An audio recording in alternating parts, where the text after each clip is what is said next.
پہلے یہ ویڈیو دیکھیے، بعد میں بات کرتے ہیں۔ اللہ کی عبادت میں ابھی اللہ ولی الذین آمنوا کے مرحلے میں ہوں۔ اللہ کی عبادت میں جو لوگ سست ہوتے ہیں اس کی 4 وجوہات ہیں۔ دیکھیے، جب تک بیماری دور نہیں ہوگی، جب تک کہ بیماری کا سبب ہم تلاش نہ کریں، بیماری کا سبب ڈھونڈ لیجئے، خود بخود بیماری ختم ہو جائے گی۔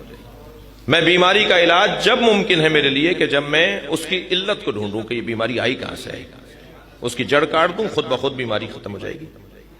اللہ کی عبادت میں سستی کے 4 موٹے سبب ہیں، وہ سبب ختم کر دیجئے، خود بخود معاشرہ عبد الہی ہو جائے گا، بندہ پروردگار ہو جائے گا، معاشرہ عبدیت کے کہہ لیجئے کہ میدان میں آ جائے گا۔ سب سے پہلا سبب، تھک تو نہیں رہے، سب سے پہلا سبب جو اللہ کی عبادت میں کمی کوتاہی کا ہے وہ عزیزان گرامی والدین کی بے توجہی ہے، والدین کی بے توجہی ہے۔ اب چینی زبان سب سیکھ رہے ہیں نا، سی پیک،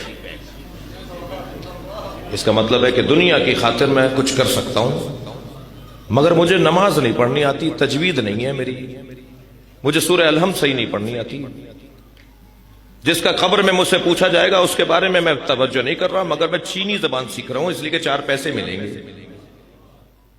والدین کی بھی توجہی ہے، والدین نہیں خیال کر رہے، او لیول اور اے لیول کے لیے 5-5 10-10 ہزار روپے کا ایک سبجیکٹ پڑھانے کے لیے ٹیوشن کے پیسے دے رہے ہیں، مگر مولانا کو 500 روپے دیتے ہوئے 4 دفعہ کہتے ہیں کل دے دیں گے۔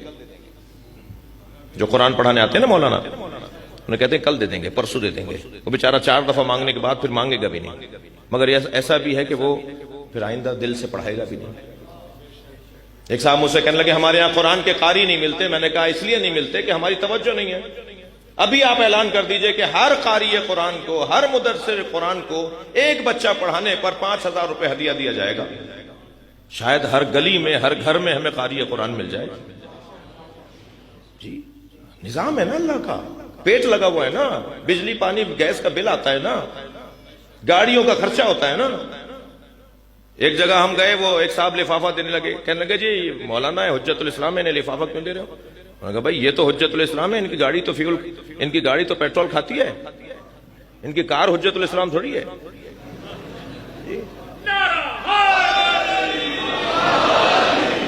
قرآن پڑھانے والوں کا حال دیکھ لیجئے آپ، بیچارے ملیں گے کیوں ملیں گے وہ جب ان کو ہم کچھ دے نہیں رہے۔ والدین کی بے توجہی ہے۔ تو کچھ تلخ باتیں اگر لگ رہی ہوں تو مجھے کچھ دیر کو معاف کر دیجیے گا۔ والدین کی بے توجہی ہے، والدین کی بے توجہی ہے جس کی وجہ سے اللہ کی عبادت میں کمی ہے۔ دوسرا سبب بتاؤں عزیزان گرامی، دوسرا سبب ناآگاہی اور عدم علم ہے، اللہ کی معرفت کی کمی ہے، عبادتوں کے فائدے کی کمی ہے، یعنی فائدوں کو نہیں جانتے، نماز کا کیا فائدہ ہے، روزے کا کیا فائدہ ہے، حج کا کیا فائدہ ہے، معلومات نہیں ہے۔ جب معلومات بڑھتی ہے تو شوق بڑھنے لگتا ہے۔ دوسرا سبب اللہ کی معرفت۔ اگر مجھے کوئی کہنا کہ بھئی آپ ذرا اپنے چہرے کو تو دیکھیے، 4-6 کروڑ روپے کا تو چہرہ ہے، پھر تھوڑی سی بات سمجھ میں آنے لگی، اچھا اتنا مہنگا کیسے؟ ہم نے کہا جی ایک آنکھ 1 کروڑ میں بیچو گے؟ کہنا نہیں 1 کروڑ میں تو ایک آنکھ نہیں بیچوں گا۔ تو تمہاری آنکھ 1 کروڑ سے زیادہ مہنگی ہے نا، ناک دو گے اپنی کاٹ کے 2 کروڑوں میں؟ کہا نہیں 2 کروڑ مجھ سے لے لو، میری ناک کا پیچھا چھوڑو، جی میں اپنی ناک نہیں کٹواؤں گا 2 کروڑوں میں۔ تو ابھی یہ چھوٹی چھوٹی چیزیں جو ہمارے بغیر مفت میں ہمیں ملی ہوئی ہے نا، جو بغیر کسی عوض کے اللہ نے ہمیں دے دی، یہ اتنے سے چہرے پہ 8-10 کروڑ روپے کی چیزیں لگی ہوئی ہیں۔ تھوڑا سا غور کریں، ایک اگر میری پلکیں ہیں، میرے بھاؤں کے بال اگر ختم ہو جائیں اور ایک رہ جائے، میں لاکھوں روپے خرچ کر دوں گا کسی طرح یہاں بال آ جائے جو مفت میں آئے ہوئے ہیں۔ جی ایسا ہی ہے یا نہیں؟ تھوڑا گردن ہلائیے نا، کتنا میں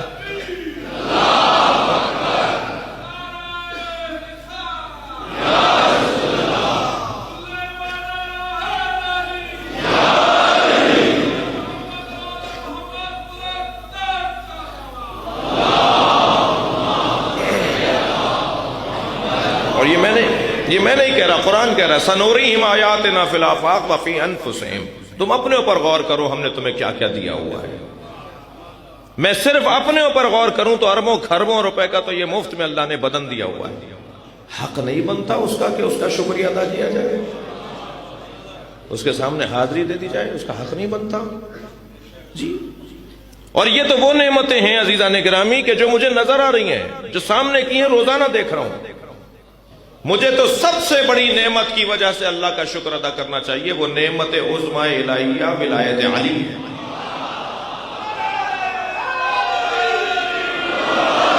یا اللہ میں تیری بارگاہ میں اس لیے حاضر ہوا ہوں کہ میرے دل میں علی بستا ہے، نعمت عظمی پروردگار۔ وقفوہم انہم مسئولون، روکو انہیں، ان سے سوال کریں گے، ان سے سوال ہونا ہے۔ ثم لتسألن یومئذ عن النعیم، پھر اس کے بعد سب سے بڑی نعمت کے بارے میں سوال ہوگا۔ حضرت ابو حنیفہ کو بلا لیا میرے معصوم امام نے، ہم نے سنا ہے تم اس آیت کی تفسیر یہ کرتے ہو کہ اللہ ہم سے قیامت میں روک کر پوچھے گا کہ میں نے تمہیں پانی دیا، کھانا دیا، کپڑے دیے، لباس دیا، گھر دیا، یہ نعمتیں میں نے تمہیں عطا کی، سوال کا جواب دو کہاں خرچ کی ہیں نعمتیں؟ فرمایا حضور یہی نعمتیں ہیں جن کا سوال قیامت میں ہوگا۔ حضرت نے فرمایا قرآن میں اللہ نے تمہاری رہنمائی نہیں کی کہ ان تعدوا نعمت اللہ لا تحصوها، تم اللہ کی نعمتوں کو گننا بھی چاہو گے تو شمار نہیں کر سکتے، تو جنہیں ہم شمار نہیں کر سکتے ان کا حساب کیسے دیں گے؟ جب گنتی میں نہیں آ سکتی تو ہم ان کا حساب کیسے دیں گے؟ کہنے لگا پھر کیا فرمانے لگے کیا مطلب ہے پھر اس آیت کا؟ حضرت نے فرمایا ہم اہل بیت کی محبت وہ نعمت ہے جس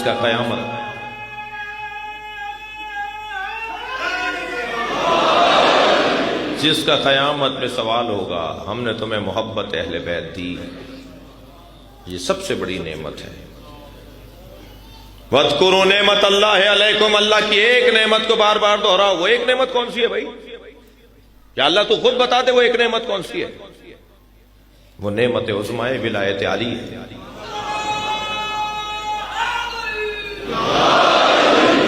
علی کا نام، علی کا ذکر بار بار کرو، اس نعمت کو دہراتے رہو۔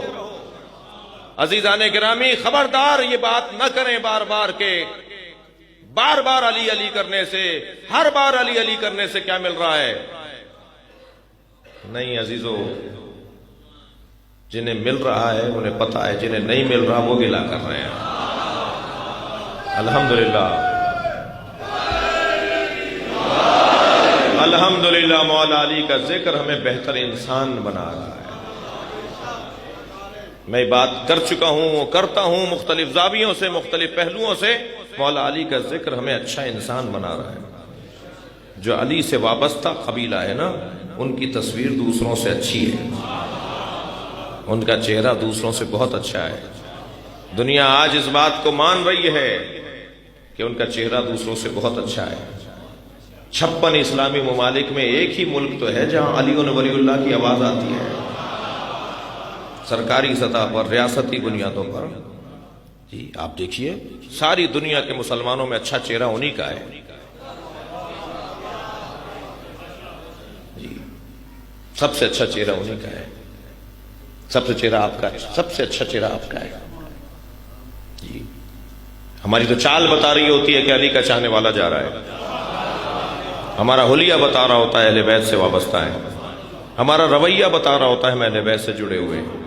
مجھے اس ملنگ سے تو ویسے ہی بہت پیار ہے جو گلی کوچوں میں مولا کا نام لیتا ہے۔ جی الحمدللہ الحمدللہ آج بھی پاکستان کی سطح پر، عالمی سطح پر اگر آپ وزن کریں گے نا کہ کون زیادہ بہتر مسلمان ہے، الحمدللہ اہل بیت سے جڑے ہوئے لوگ زیادہ بہتر مسلمان ہیں۔ اور آج یہ ہمارا یعنی غیر شیعہ برادری جو ہے وہ بھی اس بات کو مان رہی ہے، لوگ اس بات کو مانتے ہیں۔ مجھ سے ایک انگریز کہنے لگا آپ مسلمان ہیں؟ میں نے کہا جی۔ کہنے لگے پروفٹ کے گھر والوں کو مانتے ہیں یا دوستوں کو؟